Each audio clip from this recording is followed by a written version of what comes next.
तो दोस्तों एक बार फिर से स्वागत है आपका आरंभ स्टडी पॉइंट में। आज हम पढ़ेंगे एससीईआरटी और NCERT polity class 7 chapter number 1 है समानता। ये आपको एनसीईआरटी में है और लोकतंत्र में समानता ये एससीईआरटी बीटीबीसी में है। ठीक है, इसका एमसीक्यू करेंगे। चलिए पहले क्वेश्चन को हम चलते हैं, ज़्यादा समय नहीं लेंगे। पहला क्वेश्चन है कि जूठन किसकी आत्मकथा है? तो ये तो ओम प्रकाश वाल्मीकि की आत्मकथा है। भारतीय संविधान मान्यता देता है तो सभी लोग बराबर हैं, ये मान्यता देता है।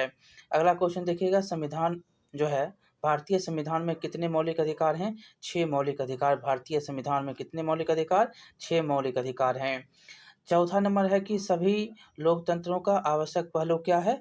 तो सार्वभौमिक वयस्क मताधिकार सभी लोकतंत्रों की जो है आवश्यक पहलू है।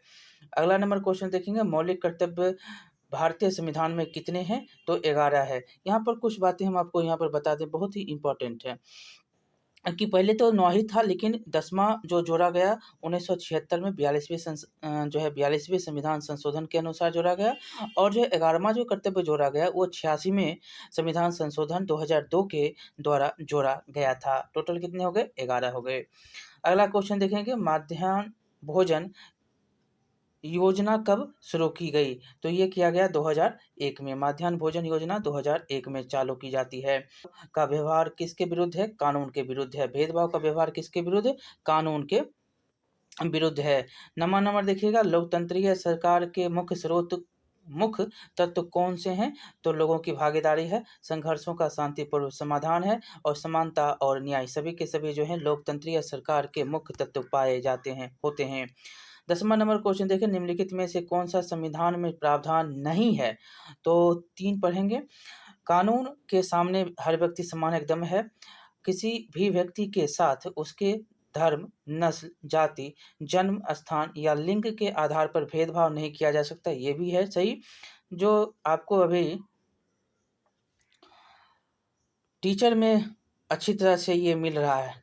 किसी भी व्यक्ति के स्थान, उसके धर्म, नस्ल, जाति, लिंग के आधार पर भेदभाव नहीं कर सकते। और तीसरा है कि असंप्रेषीयता को समाप्त कर दिया गया। ये तीनों के तीनों इसमें हैं, लेकिन इनमें से कोई नहीं हो जाएगा। मतलब डी नंबर जो है संविधान में प्रावधान नहीं है, मतलब इनमें से कोई नहीं, सभी के सभी हैं इसमें। अगला क्वेश्चन है कि भारत में किस आयु के ऊपर के व्यक्ति को मत देने का अधिकार है? 18 वर्ष। 18 वर्ष के आयु के व्यक्ति मत दे सकते हैं। पहले 21 था, लेकिन 1889 में किया गया। अगला देखेंगे, रोजा पार्क्स को एक विद्रोही प्रतिक्रिया ने किसके इतिहास को बदल दिया? तो रोजा पार्क्स के जो है अमेरिका के इतिहास को रोजा पार्क्स की एक विद्रोही प्रतिक्रिया ने क्या किया? इसके इतिहास को बदल दिया, अमेरिका के इतिहास को। अगला देखेंगे, नागरिक अधिकार आंदोलन सर्वप्रथम किस देश में आरंभ हुआ? ये जो होता है शुरू अमेरिका में। कहाँ पर? अमेरिका में शुरू होता है। अगला क्वेश्चन देखिएगा, 14 नंबर, किस वर्ष में उच्चतम न्यायालय ने सभी राज्यों के सरकारी स्कूलों को मध्याह्न भोजन योजना कराने का आदेश दिया? 2001 में। ठीक है, तमिलनाडु। अगला देखेंगे, 15वां नंबर क्वेश्चन है, सार्वभौमिक वयस्क मताधिकार के अनुसार प्रत्येक वयस्क के पास क्या है? वोट देने का अधिकार, और 1 वोट होता है। क्या होता है? 1 वोट हर वयस्क के पास होता है। ठीक है, अगला नंबर बी नंबर उत्तर हो जाएगा, लोकतंत्र की केंद्रीय विशेषता क्या है? लोकतंत्र की केंद्रीय विशेषता ही समानता है, और हम पढ़ भी रहे हैं, समानता ही इस अध्याय का नाम भी है। दलित का अर्थ क्या होता है? दलित का अर्थ होता है, क्या होता है? कुचला हुआ या टूटा हुआ? नहीं, कुचला हुआ या टूटा हुआ, यही जो है दलित का अर्थ होता है। पर अपने आप को भी वो समझता है कि हम कुचले हुए हैं। 19 नंबर है कि सार्वभौमिक वयस्क मताधिकार का विचार किस पर आधारित है? तो ये है समानता के विचार पर आधारित। सभी का वोट, सभी का मत एक ही होगा, सार्वभौमिक, और सभी को मत देने का अधिकार होगा। 20वां नंबर है कि संविधान द्वारा मान्य किए गए समानता के अधिकार को शासन ने कितनी तरह से लागू किया है? तो ये किया है 2 तरह से। कितना तरह से? संविधान द्वारा मान्य किए गए समानता के अधिकार को शासन ने कितनी तरह से लागू किया? 2 तरह से लागू किया है। अगला देखेंगे, भारतीय डैश सब व्यक्तियों को समान मानता है? तो भारतीय जो है चुनाव आयोग, प्रदेश और जो है आचार संहिता, यहाँ पर संविधान, ये याद रखना है। तो यहाँ पर भारतीय जो है सब डैश सब व्यक्तियों को समान मानता है, तो संविधान मानता है। डी नंबर उत्तर हो जाएगा। डी नंबर संविधान जो है, भारतीय संविधान सब व्यक्तियों को समान मानता है। डी नंबर उत्तर हो जाएगा। अगला नंबर देखेंगे 22 नंबर, नागरिक अधिकार आंदोलन कब आरंभ हुए? तो ये आरंभ होता है 1950 में। नागरिक अधिकार आंदोलन 1950 में। 23वां नंबर क्वेश्चन देखेंगे, संयुक्त राज्य अमेरिका का नागरिक अधिकार आंदोलन डैश के लिए किया गया था? तो ये किया गया था किसके लिए? तो अफ्रीकी अमेरिकी की जो हो रही थी लड़ाई गोरा कारा, इसके लिए जो है अफ्रीकी अमेरिकी के लिए किया गया। संयुक्त राज्य अमेरिका में नागरिक अधिकार आंदोलन किए गए अफ्रीका और अमेरिकन में। अगला देखिएगा, एक लिखित अथवा अलिखित नियमों का कौन सा समूह जिसके अनुसार राज्य का शासन चलाया जाता है वो संविधान होता है? लिखित हो या अलिखित हो। भारत में लिखित है, तो ब्रिटेन में क्या है? अलिखित है। तो बी नंबर उत्तर हो जाएगा। घर का भी संविधान होता है, घर का भी नियम होता है, कानून होता है और चलाते हैं उसी से आप। अगला है 25 नंबर कि रोजा पार्क्स ने कौन सा आंदोलन आरंभ किया था? रोजा पार्क्स ने नागरिक अधिकार आंदोलन को आरंभ किया था। ए नंबर उत्तर हो जाएगा। 26 नंबर देखिएगा, डैश का मतलब है कि सभी वयस्क नागरिकों को उनकी सामाजिक और आर्थिक के बावजूद वोट देने का अधिकार है। यह है सार्वभौमिक वयस्क मताधिकार का मतलब होता है कि सभी नागरिकों को उनके सामाजिक और आर्थिक के बावजूद वोट देने का अधिकार है। अगला क्वेश्चन देखेंगे 27 नंबर, मध्याह्न भोजन सबसे पहले किस राज्य में शुरू हुआ? तो तमिलनाडु में 2001 में। तमिलनाडु में याद रखना है, तमिलनाडु में, और सुप्रीम कोर्ट के आदेश से।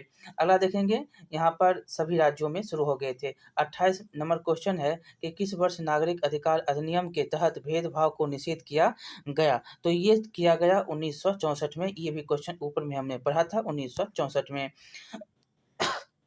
सॉरी। भारत कैसा देश है? लोकतंत्रीय देश है। भारत क्या है? लोकतंत्र का देश है। अगला क्वेश्चन देखेंगे, किस देश में अफ्रीकी अमेरिकी लोग समानता के मुद्दे पर विशेष रूप से संघर्ष कर रहे थे? संयुक्त राज्य अमेरिका। संयुक्त राज्य अमेरिका में। ये हमने ऊपर भी पढ़ा। एक दो क्वेश्चन को जो होता है ना, तोड़ मरोड़ के देता है। एक को अगर फंसाया तो दूसरा जानिए गलत हो जाएगा, एक को ठीक करिएगा तो दूसरा भी सही हो जाएगा। 31 नंबर देखिएगा, देखिए लिखा गया है कि एक नंबर में कि यहाँ पर विचार करना है, संविधान में उल्लिखित समानता के अधिकार के अनुसार कानूनन सभी समान हैं। सही है। और जो है अर्थात प्रत्येक व्यक्ति यानी देश के राष्ट्रपति से लेकर कामगारों नौकरों तक सभी को समान कानून पालन करना पड़ता है। ये बहुत ही इम्पोर्टेंट और सही है। दूसरा देखेंगे कि किसी भी व्यक्ति के साथ उसके धर्म, जाति, वंश, जन्मस्थान और लिंग के आधार पर भेदभाव नहीं किया जा सकता। ऊपर में हमने पढ़ा भी है, नहीं किया जा सकता। ये दोनों की दोनों क्या हैं? सही हैं। 1 और 2 दोनों सही है। संविधान में उल्लिखित समानता के अधिकार के अनुसार कानूनन क्या है? सभी समान होते हैं। प्रत्येक व्यक्ति जो है होता है, यानी देश के राष्ट्रपति ही क्यों ना हो, कामगार से लेकर राष्ट्रपति तक, नौकर से लेकर मालिक तक, सभी का जो है एक ही कानून होगा और सभी जो है उस कानून को पालन करेंगे। किसी भी व्यक्ति के साथ उसके धर्म, जाति, वंश, स्थान और लिंग के आधार पर विभेद नहीं किया जा सकता। ठीक है। और यह जो है अनुच्छेद 14-15 में पुष्ट करता है। अनुच्छेद दोनों कथन जो है क्या करता है? अनुच्छेद 14-15 को पुष्ट करता है। आगे चलेंगे। 2 नंबर है कि निम्नलिखित में से फिर से विचार करिए।